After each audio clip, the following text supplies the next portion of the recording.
नमस्कार, online notes नेपालमा यहाँहरूलाई स्वागत छ। आज हामीहरू एडजस्टिङ वर्कशीट्सको बारेमा केही सिक्छौं र योभन्दा अगाडि हामीहरूले कस्टम भ्युजको बारेमा सिकेका थियौं। यदि तपाईहरूले त्यो भिडियो हेर्नु भएको छैन भने मैले त्यो भिडियोलाई माथिको आई बटनमा पनि राखेको छु। लाउनुहोस् हामीहरू सिक्न सुरु गरौं। यहाँ चाहिँ मैले केही डेजहरू लेखेर राखेको छु। अब चाहिँ हामीहरू सबैभन्दा अगाडि कुनै पनि सेलमा सेलहरू कसरी इन्सर्ट गर्ने र त्यो सेल इन्सर्ट गरेको सेललाई कसरी डिलिट गर्ने भनेर सिक्छौं।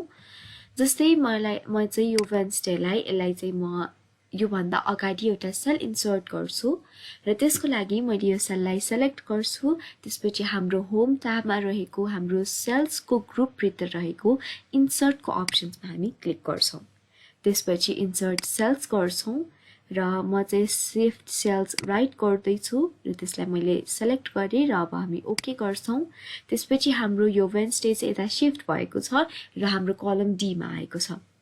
यसरी चाहिँ हामी एउटा सेललाई इन्सर्ट गरेर त्यहाँ रहेको सेलको हाम्रो डेटाहरू चाहिँ हामीले अर्को सेलमा शिफ्ट गर्न सक्छौं। त्यसै गरेर अब मलाई चाहिँ यो सेल जुन सेल इन्सर्ट गरेँ त्यसलाई चाहिँ मलाई डिलिट गर्न मन लाग्यो भने मैले त्यो सेललाई सेलेक्ट गर्छु र सेलेक्ट गरिसकेपछि फेरि डिलिटमा जान्छु र डिलिट सेलमा क्लिक गर्छु।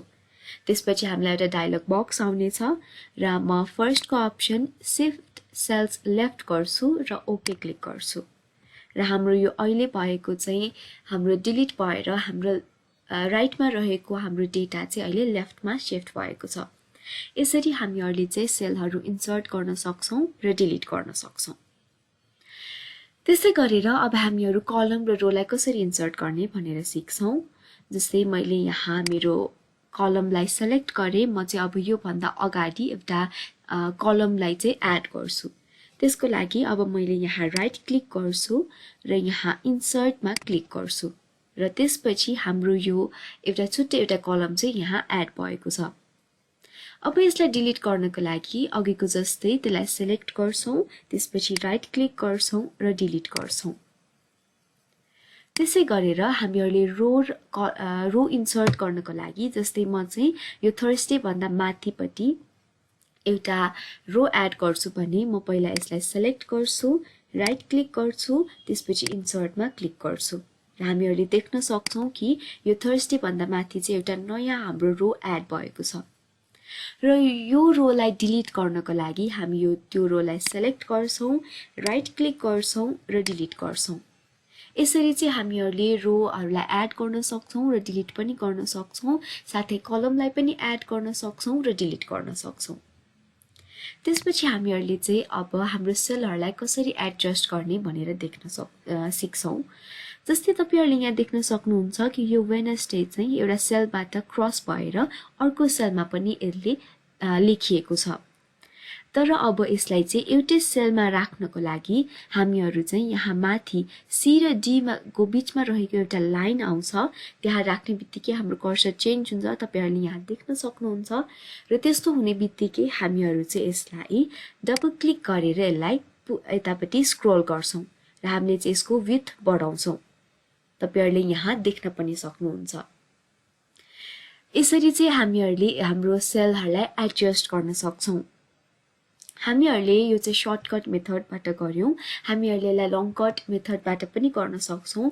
जस्तै मैले चाहिँ यो वेन्सडेलाई बढाउने हो, मैले यसलाई सिलेक्ट गरेँ, यसलाई सिलेक्ट गरिसकेपछि हामीहरू सेल्स ग्रुप भित्र रहेको फर्म्याटमा हामीहरू क्लिक गर्छौं र त्यसपछि कलम विड्थमा क्लिक गर्छौं।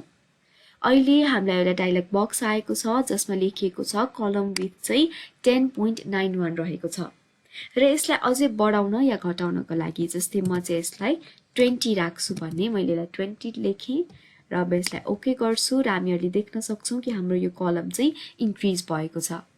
त्यस्तै गरेर हामीले रोलाई इन्क्रिज गर्नको लागि हामीहरू त्यो कलमलाई त्यो सेललाई सेलेक्ट गर्छौं, त्यसपछि यहाँ फर्म्याटमा जान्छौं र रो हाइट हाम्रो माथि रहेको रो हाइटमा हामीहरू क्लिक गर्छौं र अहिले 14.5 रहेको छ र यसलाई पनि म 20 मा ओके गर्छु र हामीहरूले देख्न सक्छौं कि हाम्रो चाहिँ अहिले यो रोको हाइट चाहिँ बढेको छ। यसरी चाहिँ हामीहरूले रोमा एडजस्टमेन्ट्सहरू पनि गर्न सक्छौं। आशा छ तपाईहरुलाई यो भिडियो मन पर्यो होला। मन पर्यो भने लाइक, कमेन्ट र शेयर गर्न अवश्य नभुल्नु होला। साथै हाम्रो यो च्यानल अनलाइन नोट्स नेपाललाई सब्स्क्राइब गरी हामीसँगै कनेक्टेड रहनु होला। धन्यवाद।